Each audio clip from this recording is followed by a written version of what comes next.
de Setmana Santa, el que més coneixem és una mica la mona. La mona també té, els ous té un sentit.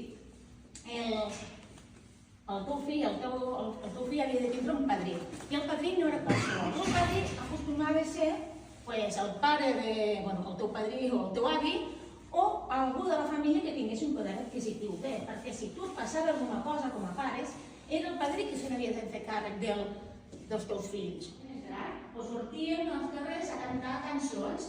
Primer se cantaven cançons més religioses i després mica en mica se feien cançons més pícares. Aulian encara es fa. Aulian es fa. La cistella, i després hem fet aquesta tradició que encara ens faria molta gràcia que ens parteixin les tradicions del Joan Amades i el Joan Tomàs. Les parlaré de central. Perquè si no, molta d'aquesta informació ja s'ha citat. Gràcies a aquests llibres jo m'he enterat de moltes coses. Les ballades de la Matina dels Enamorats, aquesta que es feia al setembre.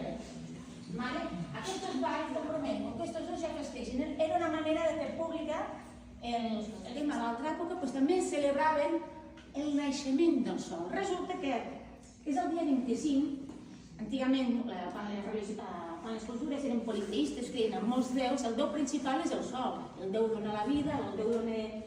el sol fa créixer les plantes, el sol dona la vida, era per a aquestes cultures el déu sol era el déu principal. Com transformem aquesta festa? Fiquem el naixement de Jesús en aquesta data, que és quan el sol comença a néixer. És casualitat? No, és aquesta transformació de festes paganes en festes religioses. És el dia que el sol neix, és el dia que neix